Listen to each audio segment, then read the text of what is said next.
It's Hollywood or history, unravel what they portray. Let's investigate, teaching truth, one frame at a time.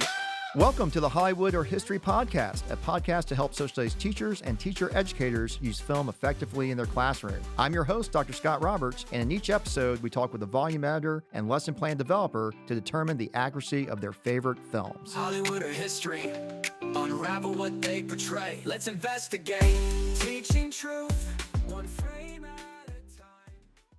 Hello, everyone. Welcome to the Hollywood or History Podcast, our world history episode. This is the second volume chronologically in the series. I'm here with Dr. Timothy Monreal and Dr. Jesús Tirado to discuss their lesson plan in the book. We'd like to have our first guest, Tim, introduce himself. Go ahead, Tim. Great, thanks. And once again, it's fantastic to be here, and thanks so much for inviting us, Scott. It's always great to spend a few minutes also with my compa Jesus here and chat about many of the things that we've done together. My name is Dr. Tim Monreal. I'm an assistant professor at the University at Buffalo in the Department of Learning and Instruction. I have been an assistant professor here at Buffalo for a few years now. Prior, I was a mostly social studies teacher, mostly middle school in both California and South Carolina, but also have taught many other things and did quite a bit of coaching as well. In terms of what I do at the university, I mostly work with pre-service social studies teachers, although also do quite a bit of work with doctoral students, and my research really works a lot with not only pre-service social studies teachers, like I said, but really thinking about teaching and learning in context, in particular in the context of Latinidad and Latinx issues more generally. So Thanks, Tim. Our next guest is Jesus. Jesus, can you please introduce yourself? Yeah, I'm Jesus. Also a pleasure to join y'all this morning. And it's always good to spend some time with Tim and talk about the many things we've done together. I'm an assistant professor at Auburn University. I've been here since 2019. I too mostly work with pre-service teachers while I'm here, talking to them about different pedagogies, helping them learn to think about how to interrogate their practices and their purposes a little bit more as they prepare to become teachers. I also spend a lot of time talking to teachers, so I really love that aspect of the work. I am also father to two kids when I'm not, I'm still their father when I'm at the university, but when I'm not at the university, I'm spending a lot of time with them. Also at dance recitals and Girl Scouts and choir performances and music lessons. So just trying to enjoy every moment I get wherever I am. And Jesus, as a University of Georgia graduate, how does it feel to be working at the one of the enemies? Football season's always a little testy because as their confidence gets ready for the game, I'm always like, well, we'll see. And I'm sure there'll come a time when tables have turned, but for now I just keep my mouth shut and enjoy the game. Yeah, exactly. Yeah, we've ended up talking a lot about golf and football on this podcast, even though it's Hollywood history. So I felt like I needed to address the the rivalry there with Auburn. But I'm glad you're over there showing them how to teach, since you did graduate from the University of Georgia like I did. So. Okay, well, we're going to start off talking a little bit about the Hollywood History World History volume. Like I said, this was the second volume in the series, edited by myself and my colleague Charles Elfer, who could not be here today. And again, like I said in prior episodes of the podcast, when we initially started the Hollywood History series, it was just one book about U.S. history. And then due to the success of that American history book, the publisher began to really ask us if we had any desire or any thoughts about making a series. which of course we said yes. We all wanted to get tenured and promoted at the time. So definitely we can make a series out of this. And obviously the next logical step for us, since we did the American history book, was to do the world history book, which is for the listeners. It is definitely for the 6th through 12th grade level. Not a lot of world history, unfortunately, taught at the elementary level. So the book itself has 30 secondary lesson plans that address 9 eras in world history. Unfortunately, like any other text about world history, or when you are a teacher trying to teach world history, we stopped pretty early. 1979, Argo was where this book ends. So if there is another book that we do in the series, I definitely may want to do more of a modern world history book where we look past 1979.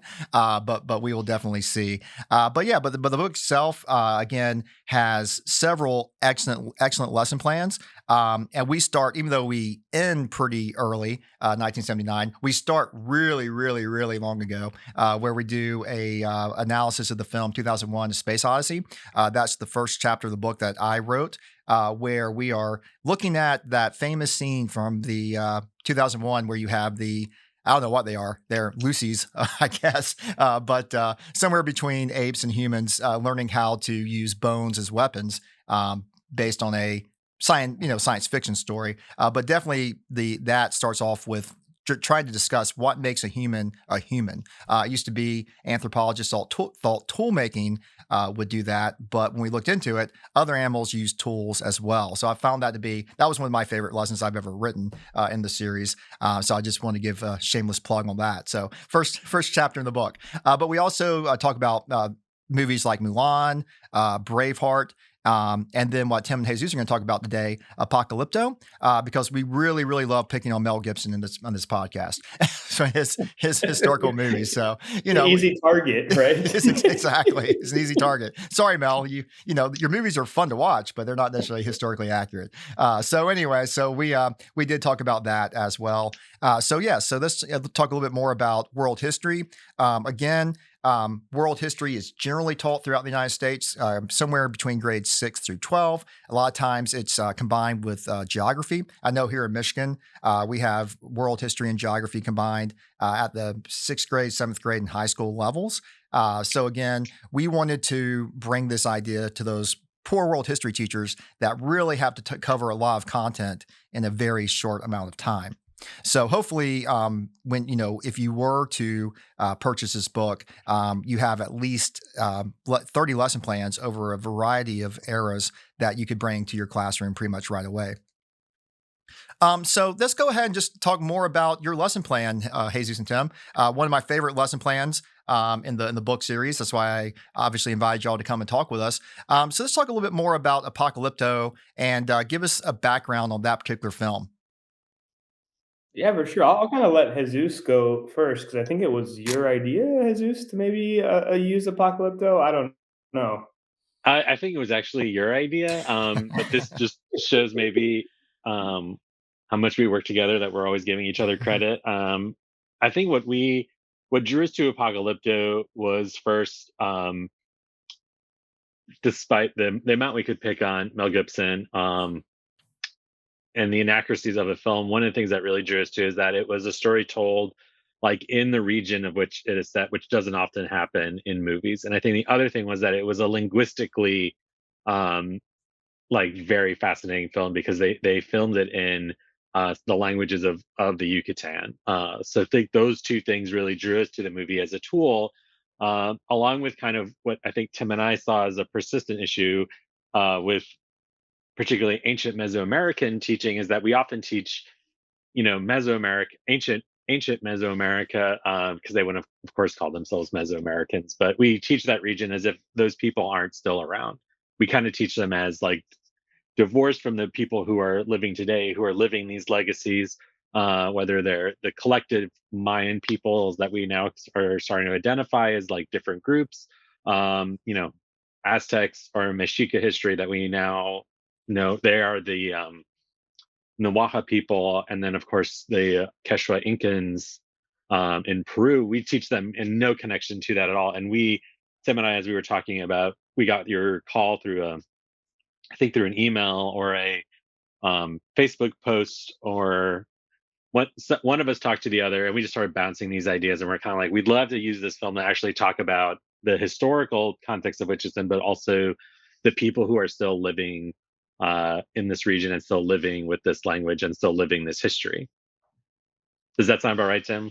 Yeah, I think you nailed it. Also to either state or not state the obvious, Jesus and I, are both Mexican or Chicano or however we identify as. And even though my focus is more on Aztec and Mexica, I think as we'll talk about in this film, there often is kind of this conflation, right, as well between like the Aztec or the Mexica, the Mayan, and the various other indigenous groups of Mexico as well. And so any time that we get to focus on some of these things, and unfortunately, world history does not do a great job of kind of really discussing the intricacies and nuances of Mesoamerica. So that was probably another reason why we dove into this.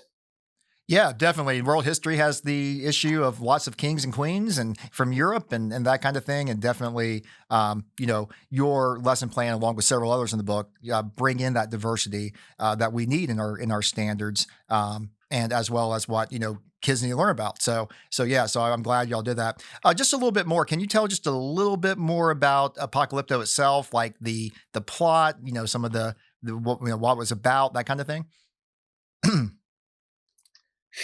Sure. I'll probably make some jokes first, and then I'll let Feel free. Jesus fill in some more details. We need more humor in the podcast. Please do. Well, I mean, if you need more humor, then look no further than Jesus and I's stunning faces. But besides that, I suppose the joke is, and that Mel Gibson loves to feature lots of half naked individuals running after each other and in various violent states. And so, taking that as kind of the common jumping off point, if you will, this film really looks at the Mayans in about the probably 14 to 1500s, right before the pre-conquest era. And really what it does is it tells the story of a group of Mayans. And we're starting to now get to some of the potential inaccuracies, but a group of Mayans that were not living in cities, but that then were conquered by city dwelling Mayans. And then we're kind of quickly taken after numerous fight scenes and kind of battles there. They're taken to one of these bigger, larger city and metro areas of the Maya, which of course they are then being readied for some type of sacrifice. And we're just taken through these different ways of them doing that, and then the end. And I won't really too much ruin the end, but we kind of start to get a hint, at least, of what is going to happen to the Maya, or at least what is going to happen through the eyes of Mel Gibson to the Maya. Is there anything I missed about that, Jesus? No, I do. I like your description, because I think like it's in that half naked running that they kind of chance upon the beach, and then like they chance upon these ships that us being well, the three of us being history people, but most people knowing that Mexico was conquered by Spain, know kind of what those ships mean and what they're gonna bring. Of course, the characters in the movie do not. So that's kind of a moment where we, as informed audience people, kind of know what the what Mel is hinting at, while the characters do not. So then the movie ends, so we don't really know what's going on, or they don't know what's going on. But being a Mel Gibson movie, it wasn't the English that caused all the problems. It was the Spanish. Are we sure? No, I'm just kidding. Well, this is where you start to get some of these more critical takes. That part of the reason that Mel wanted to create such a violent enactment of Mayan society was so, of course, the Europeans and the Spanish would come and save these Mm-hmm. very quote unquote wild Mm-hmm. and uninhabitable people. Yeah, and not to speak for Mel, but I think anyone other than the English, you're all good. No, I'm just kidding. He really doesn't like the English in these movies, or whatever. He misrepresents them, perhaps. Great. And again, no spoiler alerts here. The movie came out in 06, so if you haven't seen it yet, you've had 20 years to watch it. So feel free to spoil all you want. They can take a look. I saw bits and pieces when I was doing the review for your chapter. I just couldn't bring myself to watch another Mel Gibson movie, to be honest with you. But I may watch it. I may watch it this weekend. Now that we're talking about it again. All right, so let's talk a little bit about the process of Hollywood history. So the listeners will know that we talk about each step of the process in every episode to help teachers potentially either understand the process or even hopefully write their own lessons based on what they've learned from this podcast. So step one is always selection. You want to pick the standards and film clips that best represent, this Hollywood history strategy where kids are able to determine the accuracy or inaccuracy of films based on these two things. So can y'all give us a little bit more discussion about some of the film clips and standards that you selected for Apocalypto? I think we try to choose moments of the clips that try to minimize the running around, but really try to emphasize things that we found unique about Mesoamerica, especially thinking about the perspective of being. I was a world history teacher. I think Tim, you're a world history teacher. So I think we wanted, if a teacher was just going to teach this lesson or use this lesson to teach do most of their teaching about Mesoamerica, we wanted them to walk away with a couple understandings of what made Mesoamerica unique. So we chose scenes about storytelling, scenes about kind of community and things like that. Because the standards about Mesoamerica are all so vague, they kind of treat everything that occurred between the Rio Grande and the Straits of Magellan as if they're all the same and can all be thrown into it's a very big umbrella standard. We just kind of decided like depth was better than breadth, and we were just going to kind of focus in on a couple key elements to really narrow the focus of the film for teachers. Did I miss anything, Jim?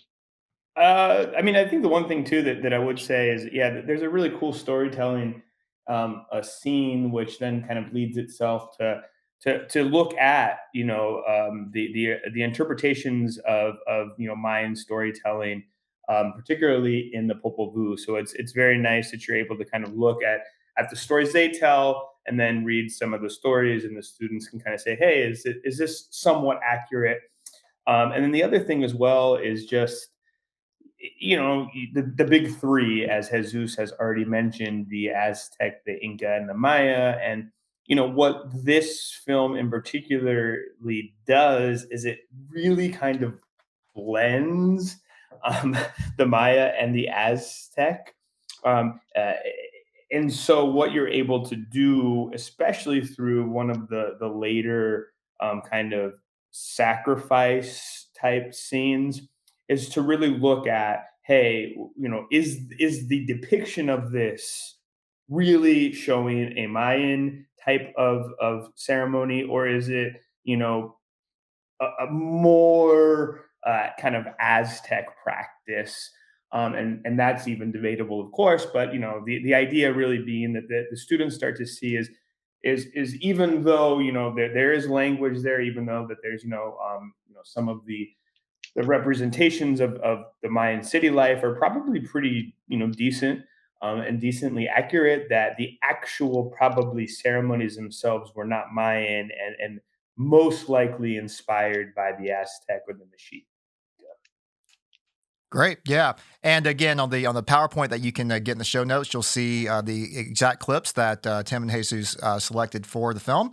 And moving on to standards, obviously, at the time of this recording, we've had a lot of pushback against DEI, a lot of executive orders, that really, I can say as a host, do not agree with, and I'm sure my guests don't agree with as well. But in the reality of being a teacher, you have to follow those state standards. And even though you wrote this well before these executive orders, you did a really good job of finding state standards from both red states, blue states, and purple states. Are there any particular state standards that a teacher can use to support discussing this topic in their world history class?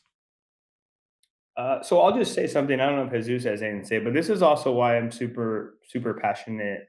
In particular, I think about, yeah, this, even this film and this lesson as it's gone on, is because in these moments where uh, we continue to kind of uh, name others, particularly others of color, as being more violent, or more this or more that. We really need to investigate and really think about, like, where these representations come from, where do these ideas come from. And unfortunately, a lot of times it's from the media constructs of them that get taken up. And so I think this film really does has the potential, with good teaching, to deconstruct some of these ideas and to really place them within the historical context. And so, just kind of thinking about, how that could tie to standards. South Carolina, where I was once a teacher. This is middle school, but really thinking about the development of the Mayan, the Aztec, and the Incan empires to include achievements in astronomy, engineering, and farming techniques. That is not really present, or at least centered, in Apocalypto, right? Instead, once again, we see these instruments of violence. So there's a way that you can think about the film much differently if you focus on those particular standards. And then another one, before I pass it over to Jesus, in Georgia and high school world history, it really says describe the diverse characteristics of societies in Central and South America. And that too would really provide an opening for a teacher to really investigate and nuance this film. Yeah, I would agree with everything Tim said. Our goal was and is to help bring more nuance about this, about all regions of the world, but particularly this one that is very um, near and dear to me and Tim, our family histories. So we wanted it to be more than just kind of what most people walk away with, which is that um, you know the Mayans and the Aztecs lived in Mexico and they committed human sacrifices. The Aztecs more than the Mayans. Let's put a bow on that and then move on to the next standard in the next week. So we wanted a lot more nuance, a lot more conversation, a lot more um, stories to enter into what we were trying to do, and then also once again use sources and the variety of sources that are out there. Yeah, great. And I think y'all really did a good job of doing that. And again, for those teachers who are listening, again, at this moment in time, stick with the state standards. And again, when you look at any lesson in the Hollywood History series, they're all based on state standards. So you do have that backup to support your ideas for using these type of lessons in your classroom. And then we also, back in the day when we did this was I think during the pandemic, or a little bit prior, Common Core was all the rage. I don't think Common Core is around much anymore. However, your English language arts standards do incorporate elements of the Common Core still to this day. So we certainly, every lesson prior to, the older books, like this one, we certainly included those ELA standards so you can link that to your lessons as well, especially for our middle school friends who may teach multiple subjects, history and language arts often. You can definitely have that backup. Or if you want to work with a colleague who teaches English language arts to split this lesson, you certainly have that ability as well. And again, you can see the Common Core standards that Tim and Jesus selected in the PowerPoint, which you'll find in the show notes. Okay, so obviously, step 2 is develop an interesting question. The Hollywood or history series itself is the compelling or interesting question. How accurate is this film? Is it 100% Hollywood? Everything about this movie is inaccurate. Is it 100% history? Everything about this movie is factually correct. It's like he went back in time. Or, as with most things, is it somewhere in between? However, with every compelling question, we have supporting questions. And in each of these lessons, we all have primary and additional questions. So, Tim and Jesus, can you talk a little bit more about the primary and additional questions that you wrote for your lesson plan?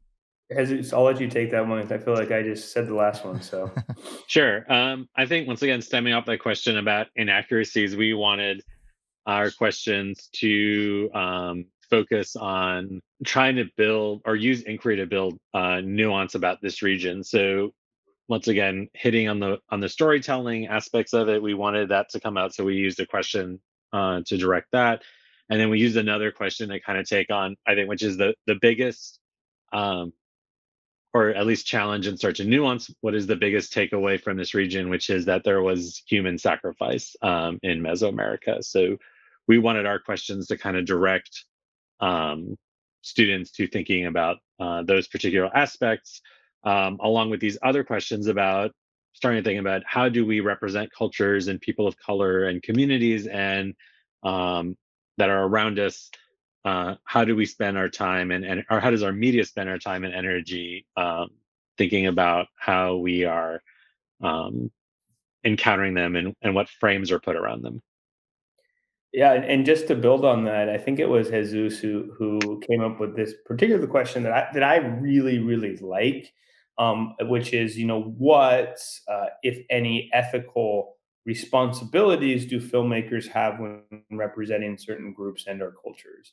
And I think that's just a fascinating question.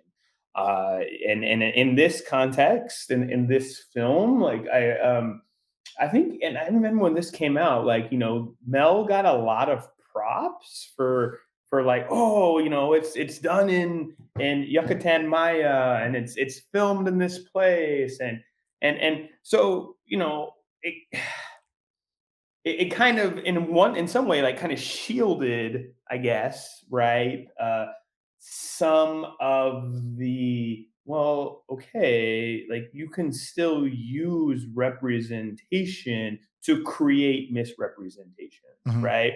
And I just love that idea of having students really think through, yeah, like what if somebody is going to, tell stories just generally, and then tell stories about people that may not be like themselves specifically. Yeah, like what should they be thinking about? Um, I think that is really important. Yeah, and and again, I mean, I think that we probably should give credit where credit's due. Mel Gibson can make like we can't use profanity in this podcast, but he can make a dang good movie. I mean, Oh, I'm glad that you said that because I probably would have used profanity. yeah, entertaining movie. Not accurate, but they're definitely entertaining. He's when he direct when he didn't go through his personal issues. He definitely could direct a entertaining movie. But again, like you said, just because you filmed in a certain location doesn't mean you're trying to be accurate. You just happen to film that location. So that's a good point. Moving on to step three. So step three is selecting your sources. Obviously, for our listeners, you know that we want to use at least one primary source, one secondary source, where students are able to use that to analyze the film clip or clips to determine their accuracy. So again, for your primary source, anything written from the time period. Secondary sources, we always say you can definitely use that state mandated textbook because it will give some sort of short, concise viewpoint of what the topic under study, but you can also use many other secondary sources. So can y'all talk a little bit more about the primary and secondary sources that you selected for your lesson plan? Yeah, for sure. I will first say that I'll actually kind of go in reverse. I'll talk about, I guess, the secondary sources, and then I'll pass it off to Jesus to talk about, because he was in particular one that kind of turned me on to some of these murals that we use to introduce or to hook the students. In terms of the secondary sources, there were a lot of anthropologists in particular who and Mayan, or uh, Maist, as some say, who wrote some really fascinating kind of pieces afterwards that did a lot of this work. They kind of said, "Hey, look, we're really thankful that that this movie was filmed in the Yucatan. We're really thankful that there were different representations of language. But dot dot dot." And so there are some, we have two or three, I believe, secondary sources, really kind of written by anthropologists in particular, that are saying, hey, this is what the movie showed, this is probably what is correct, and then this might be something more that is not. And so I think that those, they're pretty short, and they do a really nice job, I think, of fairly uh, unbiasedly kind of saying, hey, these are things that were got right. These are things that we need to think much more about. And so I think those are great for students. And then in terms of the primary sources that do deal more with storytelling, I'll let Jesus talk a bit about those. Yeah, and in that regard, what we wanted our primary sources to do was to be voices from these people. So we got um, these kind of oral histories from people living in this area from the Mesoamerican Research Center. Um, and it's just a collection of like people and their stories so that who are alive today or have been alive more recently. So that, once again, as students are kind of encountering this, um, once again, entertaining but very fictionalized account of what Mesoamerican life or life in the Yucatan was like in the ambiguous 15 late 14 early 1500s. They can also encounter people who are alive today who are working and living in this area, speaking these languages and in some ways practicing similar rituals and lifestyles that their ancestors did. The other thing we wanted to do was try to find ways to incorporate voices of the Mayans themselves, which the best way for us to do that was through the murals, the Bonampak murals, which were discovered, I think, in the 60s and 70s, which I really like because it was a transformative moment for Mesoamerican history. Everyone had kind of assumed that whereas the Aztecs were these villainous characters who committed human sacrifice, the Mayans were this like great example of like living utopia. And then like they disappeared and descended into the forest without a clue of like what happened, although they're still living there. So I never knew why they had this like idea that they disappeared. Right. Um, It wasn't Roanoke. Yeah. yeah, it wasn't, it was like, oh, where'd these people go? Like there's a village right over there. They became our neighbors. Right. Yeah. Hidden in plain Like sight. yeah, like can we connect some dots? But this was a particular image of ritual violence and conflict and leaders and kings. So when anthropologists found this, they were like, "Oh my God, these people were not like these super utopian people. They were just people." So instead of course, building that nuance into the way we understood it, we just kind of tacked on a line like, Mayans also committed human sacrifice in our textbook. So we wanted to start pushing against that. And once again, use the images and life of the ancient Mayans to kind of augment the modern people, our contemporaries living in that region, to tell the story and provide counterpoints and counterweights to what we see in the movie. Yep, perfect. And for the audience, you have access to the links for these primary and secondary sources on the PowerPoint. That, again, you'll find in the show notes when you listen to this recording. Okay, let's talk a little bit about the graphic organizer. So in the Hollywood History series, we have a standard graphic organizer that I created years and years ago to just help students organize information as they do their analysis of the film and the different sources. But the authors in the book series, they have the option. They use the original format, but they also have the option of adding to it, taking stuff away, making their own, that kind of thing. So for your lesson plan with that common graphic organizer, did you use the standard one, or did y'all make any changes or addition to that organizer?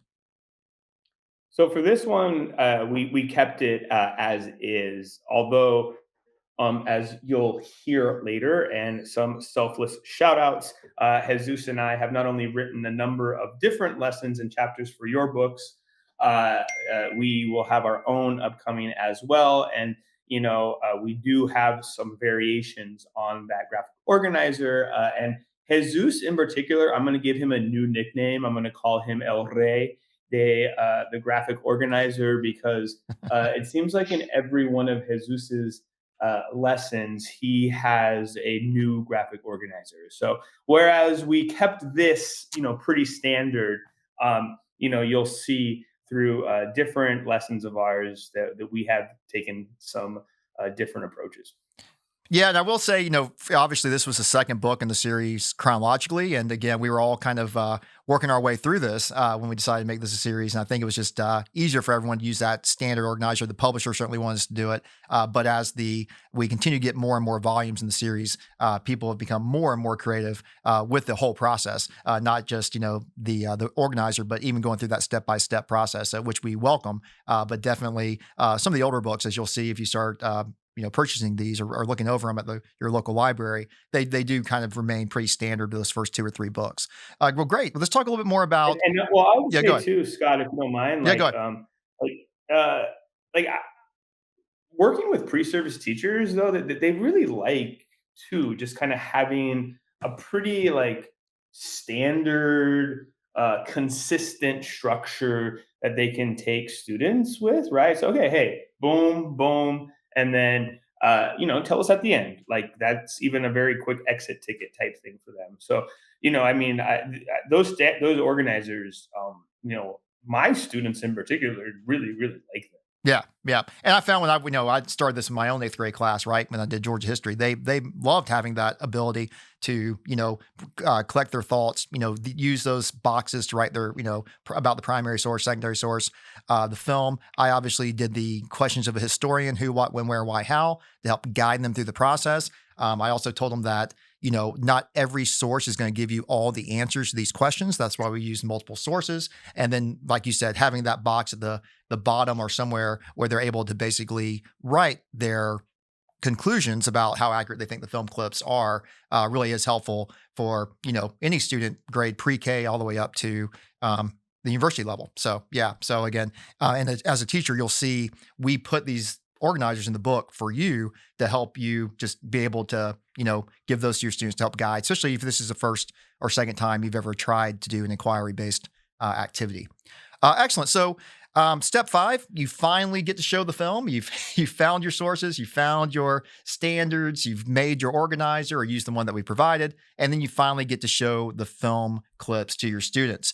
You talked a little bit about your film clips already. Is there anything you want to elaborate on the clips that you selected for this particular lesson? Not really. I think once again we were trying to emphasize just kind of like the nuance and political and as well as we could narrative landscape of how these people saw themselves and how they lived their lives. Once again, so many of our stories are tensions between kind of people on the frontier and then larger cities, particularly in world history. And then, once again, each region kind of has its own very unique and powerful storytelling method. So we wanted to make sure to make those real themes that students could see and understand through our clips. And then also, once again, despite the fact that it's super cheesy, the end of the film kind of understand, what that arrival means for this region, because of course, there are way more Spanish speakers in Latin America than there are even in Spain. So it's a tremendous shift and moment for the entire region. So as cheesy as it is, and as happy as the English might be that Mel Gibson isn't talking about them, it's still important to recognize like how that act of colonialism changes the entire region. Yeah, definitely. Yeah. Definitely. And I will say too, just in terms of the film clips, Jesus and I, one of the things that we've done with a lot of these lessons is like, hey, if we originally had done kind of with you all like a high school lesson, in our own upcoming text, like, okay, let's see if we can make this, kind of a more elementary based lesson. And so the reason I'm bringing that up is because each of the clips, I think, can kind of stand on its own as just almost like a very specific lesson. So, that last clip, for example, that Jesus is talking about with the arrival of the Spaniards, that may work for a younger class because there aren't kind of these depictions of violence per se, right? And so I think we've also in the lesson we've also kind of asterisks and said, hey, like these particular scenes might be a little bit more violent than the other ones, use accordingly, so to Yeah, speak. yeah. And that's a great point. And we've said this in other podcasts as well, right? Like we've given you a solid well-detailed lesson plan in all of the books. But we're not making this is not a scripted lesson. We don't want you to do it, word for word for word. We want you as a teacher to change, adapt, revise, remove, add anything that you want to do to the lesson to make it more effective for your own students, right? You know your students better than we do, obviously. So any thing that you can do to make that lesson best for them, we certainly encourage. So we're definitely not saying do this scripted curriculum. We want you to use your own autonomy, your own expertise, and the learning needs of your students to make any adaptations. And again, you may be in a district where you can't show 3 out of the 4 of the clips because they may be a little too violent, or you're teaching at a grade level like 7th grade as opposed to maybe high school. So again, these are all just suggestions, ideas, but we certainly want you to adapt as needed. So thank you. All right. So step 6 is after you watch the film or the film clips, then we normally recommend reading the secondary source. You can do it either way. You can do the primary source first, up to you. And you've talked a little bit about your secondary sources, which are excellent. Any final thoughts you want to add about the secondary sources for a teacher that may be using these in their classroom? I'll just say real quickly, and I'm referring to this article by Tracy Arden, who at the time was an assistant professor of anthropology at the University of Miami. I just think that she makes a really good point, and I'm kind of quoting from her. But she's kind of saying that like the fact that the film was made in Mexico and it was filmed in the Yucatan Maya language, kind of coupled with these like really stunning visual appeals. She actually contends in this article, and I think that this is what gets to some of those questions that we were referencing earlier. She says, it makes it all the more dangerous because it looks authentic, and viewers are going to be either captivated or convinced, right? That because there is this facade or ephemerality of authenticity, that then, right, the actual kind of actions of the actors are too authentic, right? And so I think that in particular, that secondary source does a nice job of decoupling, right, the kind of visual, so to speak, authenticity vis-a-vis the more, actual, maybe lived realities, values, etc. of the society. Yep, great. Thank you so much. And again, like teachers, just when you go through these sources, obviously read them first. We'll talk more about how you can get in touch with us through our Hollywood History email at the end. But if you do have any questions for us, please shoot us an email about these sources, ways to use them, that kind of thing. I'm not don't want to speak for Tim and Jesus, but we all want to help teachers, and I'm assuming that they would be more than happy to help you all out if you have any questions about these secondary sources. Same thing. Same thing for the primary sources. That would be the next step where you have your students analyze those primary sources. Again, y'all did a wonderful job talking about the primary sources you selected. Any other tips or ideas you may have about those primary sources that you selected for this particular lesson? No, not just, well, just to add that once again, help students think about and understand, particularly as we're starting to, the way we talk about, particularly the Maya, we're trying to talk about them as like a bunch of people, like a collection of people, rather than just kind of like one big umbrella term. So as we start to talk about them, recognize that this region's very, very diverse, and that there's no one story or one term that's going to like fully encapsulate and capture everything. So try to help your students stand in and embrace nuance whenever possible, because that'll help that ethical questioning that we hope comes next about representation and thinking about how we frame and represent people and their stories. Excellent.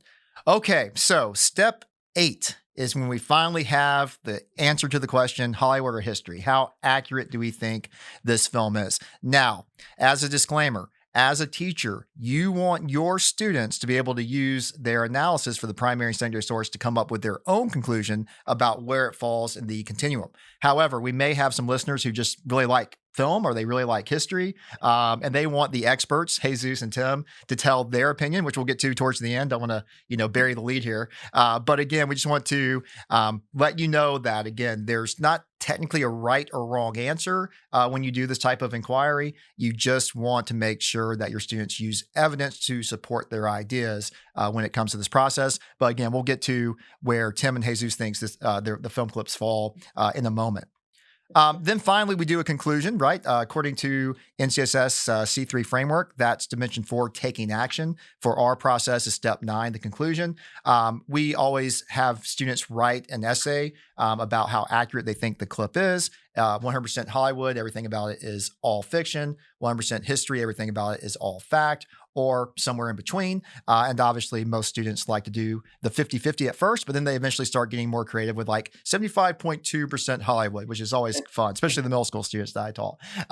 But there's also, when you read the lesson plans in the book series, numerous ways to conclude the lesson after the Hollywood or history analysis.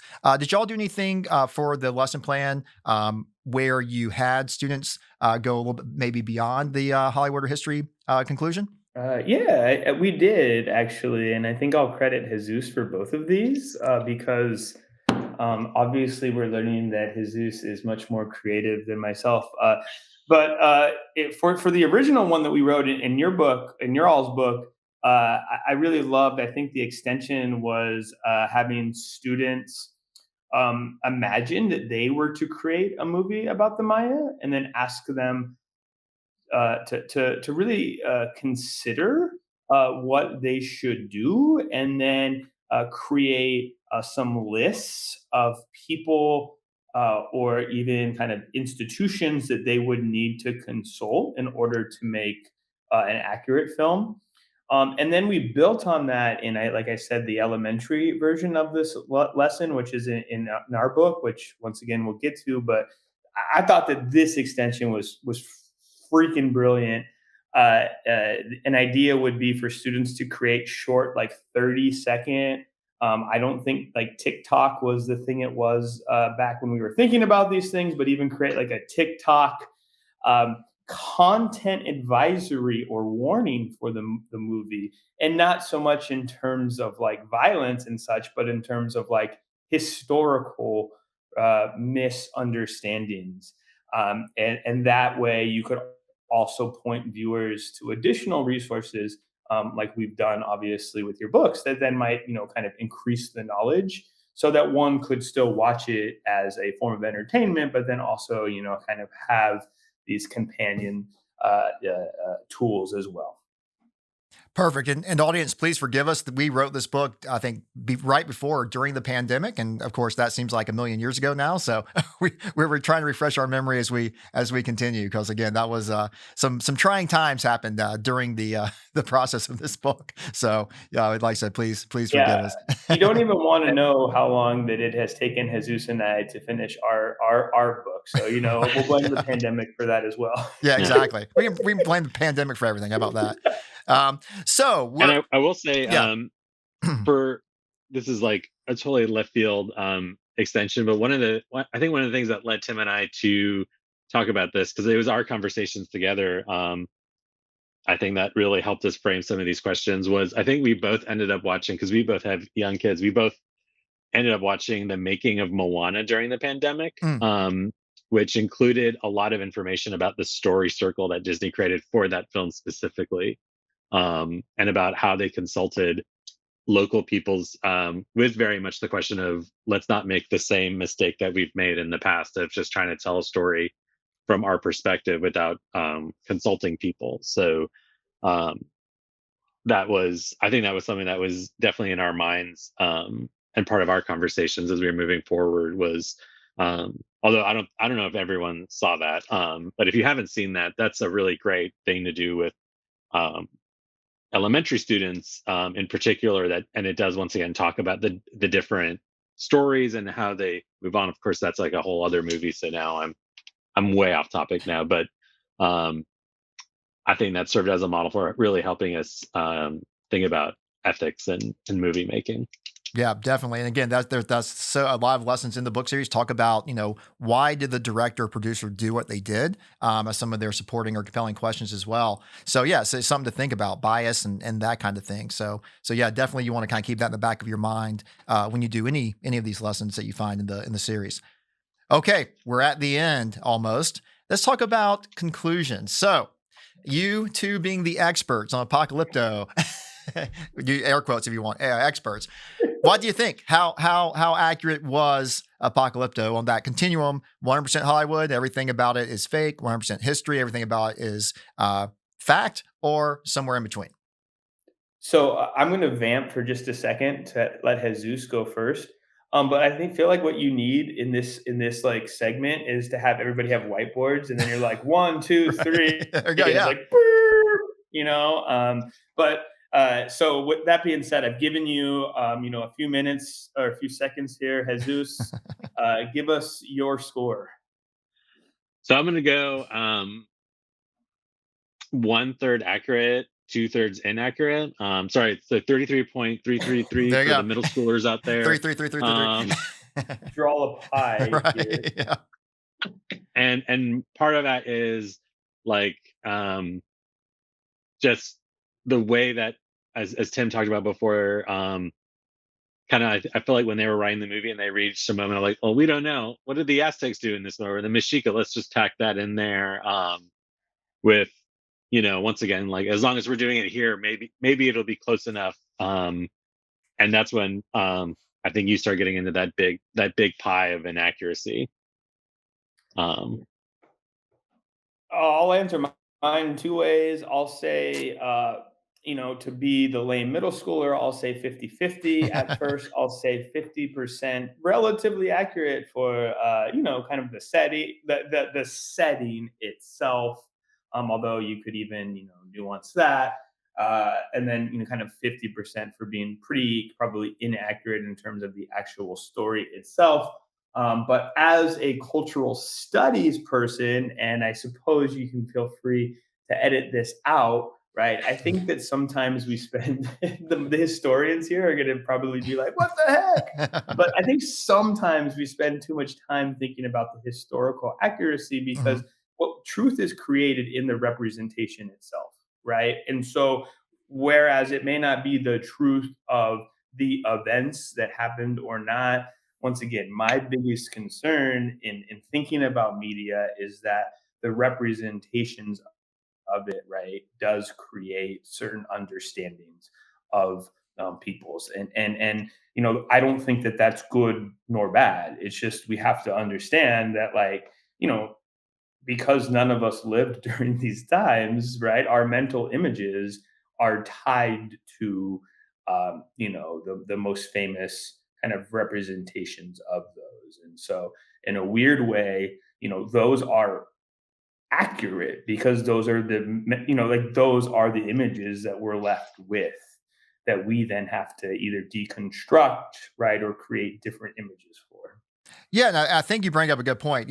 It's funny when we made when I wrote the first lesson and when I wrote the lesson when I was a teacher, I just wanted to make sure I wanted my students to see that this film clip from the very problematic movie Gone with the Wind was not accurate based on primary and secondary sources. Right, that was Yeah. all I was thinking. Then that morphed into a book. A book that morphed into a series. But the evolution of having so many different authors, so many different ideas, so many different topics under study, this idea of just focusing particularly on the accuracy of a film, I think is useful. Like you said, Tim. But also there's other ways to think about this as well. And I think probably in your new book, which we'll talk about in a second, and later books in the series, people really kind of pushed the idea of is this accurate or not to other things, right? Like again, bias and culture and representation and then that kind of stuff. So I love your little, not going to call it pushback, but your idea of like, okay, let's look at it from a different perspective, not just from a historian's perspective, but something else.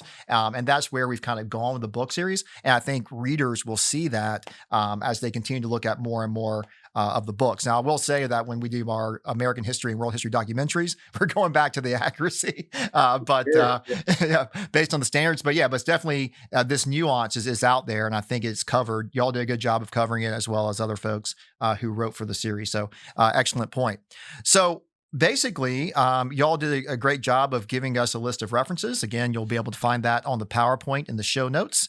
But now I am so thrilled to have you both promote some of your newest works, including I believe the 11th volume in the Hollywood History series that is now published by our new publisher, Emerald Publishing. And we were just talking about off camera or off air that I saw on the website just yesterday. You can actually purchase this book now. So let's talk a little bit more about your new book in the Hollywood History series, as well as some other work that you may want to promote as well. Sweet. I will. I will go backwards to go forward, which means that I will talk about some of the other work that we did first, and then I'll let Jesus start to talk about this really exciting, really focused text on using media to talk specifically about Latinx histories and communities. But as Jesus and I are the biggest fans of this film called Salt of the Earth, which is just an amazing film that was actually, what many say, the only officially censored movie in U.S. history. And unfortunately, we may have more, coming. But this really neat film about miners and a mining strike in New Mexico. We have used that film to write not only an article in Social Education, but to write an art or a chapter for Sarah Kaka's version about inequality and inequity. And we just really try to promote that movie and some of the accompanying resources as much as possible. So if you have not had a chance to check that film out, and even Jesus and I's thinking and teaching about that, please do. And here's the segue. That lesson is also in the book that Jesus will talk a little bit more about right now. Sorry, I had to do an emergency ponytail. Keep Was it that a in. pink Keep that in. ponytail? Sorry, Pink Ponytail Club. I think so. Actually, she was wearing Yeah. a But pink shirt. I will say real quick before you start, Jesus, Social Education, for those that don't know, is one of the flagship journals for National Council for the Social Studies. It's their secondary practitioner-focused journal. They have middle-level learning as well as social studies in the young learner. So it's quite an honor that you got that published in social ed. Not easy to do to get something in that journal. So congratulations on that. Oh, thank you. So the book really stemmed out of conversations that we had writing this lesson for this book, because we were, Tim and I, as Tim said, we're both we both have roots in Mexico, and we both wanted more nuance, and we also wanted to try to find ways to really talk about the depth of history that are in Latin America, once again from the Rio Grande to the Straits of Magellan, and find ways and work with people to tell those stories. So we took it upon ourselves to cultivate. I think actually, Scott, you have a chapter in that book, a really good one Yeah. too, by the way,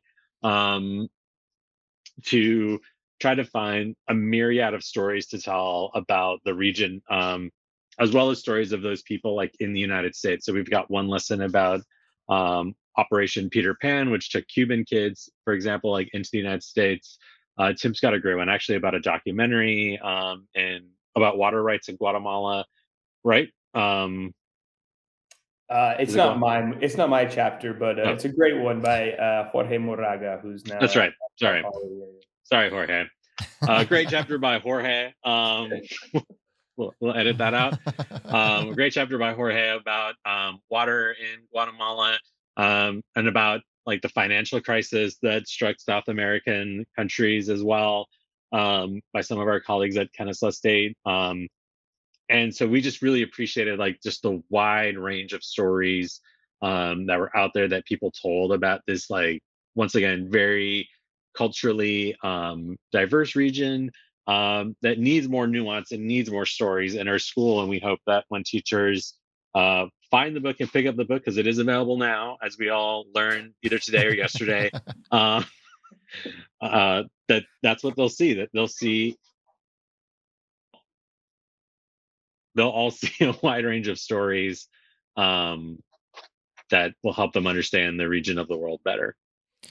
Yeah, and I'll say it's an excellent book. All these books, I do what I call a soft edit. As the editor, I have to review everything, make sure, mainly for formatting, APA, that kind of stuff. But I get to read all these lesson plans ahead of time. Wonderful lessons, very useful, very timely. And again, I highly recommend any listeners to check out the Emerald webpage and or anywhere you get books, Amazon, anywhere like that. And you can certainly get yourself a copy because it's very worth having in your teaching library. So yeah, I'm excited about that. And again, I look forward to working with you two, hopefully in the future when it comes to the Hollywood History series. Plenty more books coming out. I have 3 in mind, maybe 4. Now I said that we should probably do a more modern world history one, so we will keep that in mind. So, and yes, and the bow on the head, or This is great. this is way more personal than our other podcast. But with that being said, audience, if you have any questions for Tim, Jesus, or myself, please send us an email at hollywoodhistorypodcast at gmail.com. Once again, you can send us your questions at hollywoodhistory at gmail.com. Tim, Jesus, it's a pleasure talking to you all. And yeah, best of luck in your continued work. Yeah, you as well. Thank you so much for this opportunity and really the opportunity both as, honestly, a classroom teacher and then a young scholar to work in your text. It's been really important to me. So thank you. No problem. Yeah, thank you. We really appreciate it. Well, like I said, I'll be in touch. And yeah, thank you so much. That was a great podcast. Hollywood History volumes are now published by Emerald Publishing out of the UK. All volumes can be purchased on Emerald's website or anywhere books are sold. If the innovative ideas discussed in the podcast have led you or a family member to consider earning an undergraduate or graduate degree in education from Central Michigan University, we encourage you to review the links in the show notes or contact host Dr. Scott Roberts at rober4s@cmich.edu.